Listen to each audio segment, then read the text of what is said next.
Good morning, this is Mike. Mike Edwards, right here, right now. It's Rowan from Silver Tiger Media. How are you? I'm good, thanks. How are you doing? Good, thank you. I bet you've never heard that intro before, have you? Well, not this morning, at least. Oh, that's good then. How are you, my friend? Yeah, really good. Very good. Looking forward to coming over pretty soon. Absolutely, and congratulations on the tour. We're really excited that you'll be coming along to see us again. It's a privilege to speak with you, and thank you very much for your time. Oh, that's a real pleasure. It's kind of you to talk to us old duffers. Goodness me, from 1980s to now, I don't know about old duffers, but how has the ride been? Been pretty damn good, I have to say. I mean, if you look back and see the things that we've done, it's been a fantastic life, I think, from just having indulged myself by writing music that I enjoyed, making some good friends whilst I did it, and having travelled the world without having to shoot people. It's been fantastic. Oh, what magnificently fresh news. How did it all start for the band? How did it all start? Right, okay. Well, it was a kind of snowball effect. It started, there was a kind of nucleus of a band from school days, actually. The drummer, Jen, and I were in a band together. People come, people go, but the key thing is that a few years down the line, we found Alan, our bass player. And then a little bit later on, we moved up to London. We were looking for a guitarist, did the old advert in the NME trick. Came up with Jerry. Then a couple of years later, we thought, okay, I'm getting into the sampling thing. We need someone to trigger the samples. It's not a particularly musically demanding job. Yes. And I'm going skateboarding all the time with this guy Ian. We get on pretty well. We obviously share interests. We talk a lot about music, and we like music. I'll get him in the band. As I recall, I didn't really give him much of an option. I kind of said that he was in the band and we were rehearsing next Thursday. Oh, and there you go, 25 years later.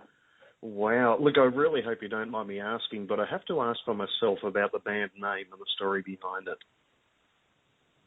Yeah, do you know, there is some controversy within the band about that. It definitely all came about on a beach in Spain. 1988, there we are roasting ourselves in Spain, Jen, the drummer, Jerry, the guitarist, and I. And I was saying to them, look, I've got some good ideas about music. I know how to do this. I know we've been bashing away for a while and haven't got anywhere, but just kind of give me control and I'll make it all work. And, the way I recall it was that I said, and I've got a new name for the band. We're going to call ourselves Jesus Jones. However, Jerry's recollection is entirely different. Okay. He recalls that he came up with the name, and we've been disputing this hotly ever since.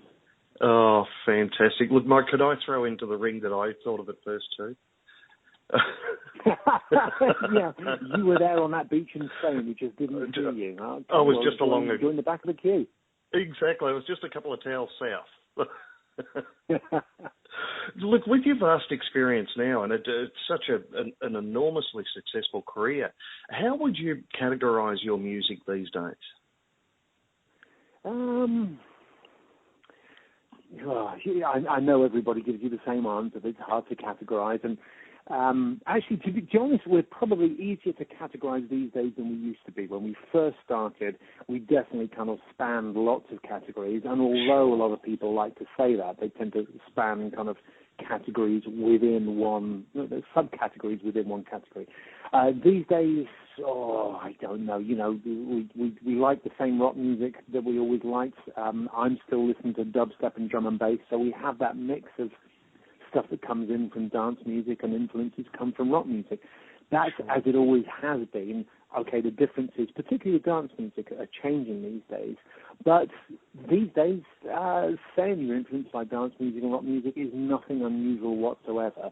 Okay. However, back in kind of the start of the 90s, there were some people who actually get quite upset about that kind of idea. So, I think times have changed, and these days we are easy to categorise. We like that mixture of whatever's happening in dance music and the rock music that we've always liked. And look, would it be fair for me to allege, Mike, that you basically pioneered this genre? I wouldn't go that far. What I would say is that we were aware of people doing exciting things that I want to be part of too. In particular, I talk about bands like the Shaman. Yes. The Shaman were very influential on us. Pop Elite itself were before us. I wouldn't say that they were direct influence, but I think to someone who didn't have much knowledge of modern music, they would say that we were working along the same lines. So I think people like Pop Elite itself and the Shaman were kind of there a little before us and kind of shining a bit of a light into the gloom. But I'd like to think that we took hold of that light and boosted the intensity up a little bit. Absolutely. I think that's undoubted. Do you have one standout show over all these years that really springs to mind to you as being your paramount best? I'm not sure. Well, this show is definitely not our best, but we supported In Excess at Wembley Stadium in London in 1992. Sure. And there aren't many times that you get to play to 72,000 people, once in our case. So, I mean, that's a standout show. I'll never forget that. And it's the kind of thing that impresses the kids when you say, yeah, Wembley Stadium, I've played there, and they're amazed at that.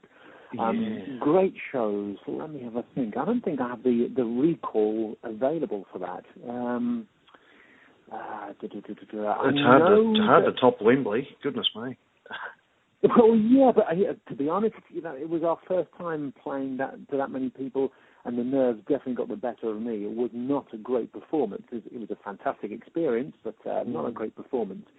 But you do get those shows where everything seems to come together. The audience are really with you. You feel you're playing well. The night goes well. I know that we played in Melbourne in about 91 sometimes, and there's a few diehard Jesus Jones fans that I know of came to that show, and for them, they think that was a magnificent show, and, I have good recollections of it too, so I guess something like that. But, yeah, I think some of the best shows we've done have been the ones in the last few years. We've got to the point where there's not as much pressure, things don't matter as much. It's much more about having fun, and I think when you have that kind of situation, it's very easy to do a good show, and we've not only done a good show because of that, but also because we've got a little bit better with 25 years of practice. Indeed. And look, please don't tell anyone, just between you and I, but I was actually at that 91 Melbourne show. Oh, wow. I was indeed. Look, Right Here, Right Now was obviously a smash, hitting number one on the US alternative music charts in 1990, but then so did The Devil You Know 2 years later. What track do you find fans most associate with now? Undoubtedly, Right Here, Right Now is our best known song, certainly in America and I would say Australia, New Zealand as well. The irony is that here it was in the UK. It was never really all that successful. We'd had top 10 singles, and then Right Here, Right Now came along, and it got to number 30. It then did well in America, so the record company thought, okay, right, fine, it's done well in America, we'll re-release it. Let's see how it does this time. And it got to number 30 again. But what I find interesting about that is that now, Right Here, Right Now, because of the American influence, we've become very well known for that in the UK, which at the time was definitely not the case. I mean, songs like International Bright Young Thing or Info Frico are songs that we're much better known for here. Yeah. But now, well, at least previously, now it seems to be changing. It's funny how time changes things. It's almost to the point of ironic. Yeah. So mid-March is your return here to Australia, and we're very excited that you're coming back. Me in particular, again, don't tell anyone. Do you have fond memories from our shores previously? Yeah, I mean, for a start, we're one of those bands that loves touring, and personally, I love the travel aspect anyhow. So just the very fact that you're going to be in Australia means you're off to a fantastic start. But I get to go there with my best friends. I get to play music I like. I get to play it in front of people who really want to hear it. I mean, it's going to be fantastic, and it always was fantastic beforehand. those I was very aware of those opportunities. You know that they don't come easy. You know, you're very fortunate to have that. So I absolutely love being there. The first tour we did was blighted by weather, which is just the most fantastic irony I think that there can be. Basically, we did something like a 5-day tour, and the rain chucked it down. Every single city we went to, and, you know, we went from Sydney to Perth to Cairns. We went all over the place. Yeah. So when I left there in 91, I was convinced that the whole sunny Australia thing was a total myth. However, we went back there in 2011, and the weather redeemed itself, but the playing experience, the touring experience, is every bit as brilliant as it's always been. Fantastic, and hopefully we'll have the very same reception for you this time, if not more. Are you starting to notice that there is a multi-generational following at your live shows? Do you know, I know that the way interviews go, I'm supposed to hugely endorse that and say, yeah, you know, people bring their kids all the time. I'm not sure that's really the case. I'm very aware of our standing in kind of music, modern music, where we are. Every so often, yeah, we get people bring their kids along, which is fantastic. But by and large, what we're for these days is people who come to reminisce about a certain period in their life. And I'm absolutely fine with that. I think that's great. To some extent, a little bit like for us not having the pressure on.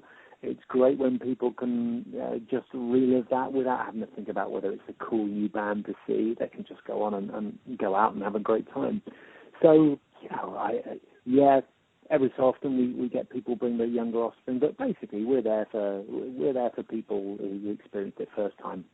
What a wonderful philosophy, and it may make the show incredibly relaxed for everybody, yourselves and the crowd. Yeah, absolutely, and I think that's why the gigs are so much fun these days.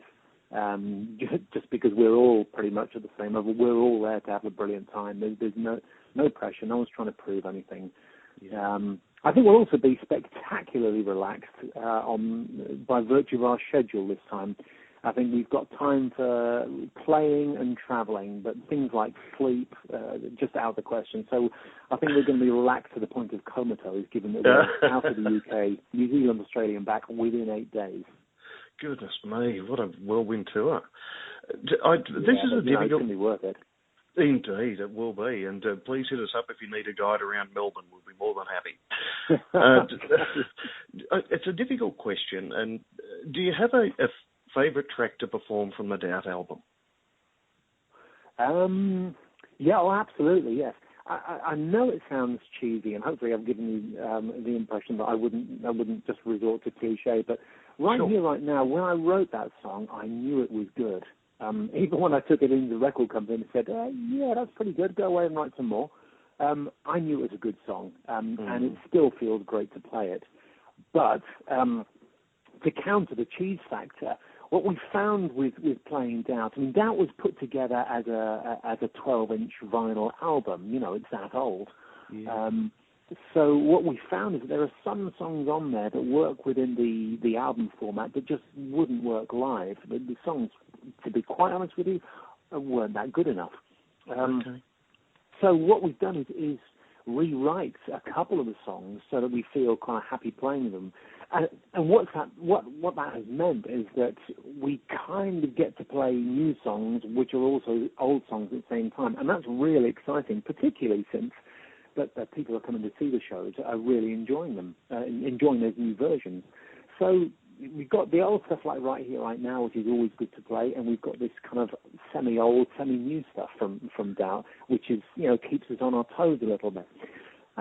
There's not really any songs that I don't enjoy playing. I would say there are things like Who, Where, Why, which, you know, it's a good song. It's always fun to play live, but we could play that one in our sleep.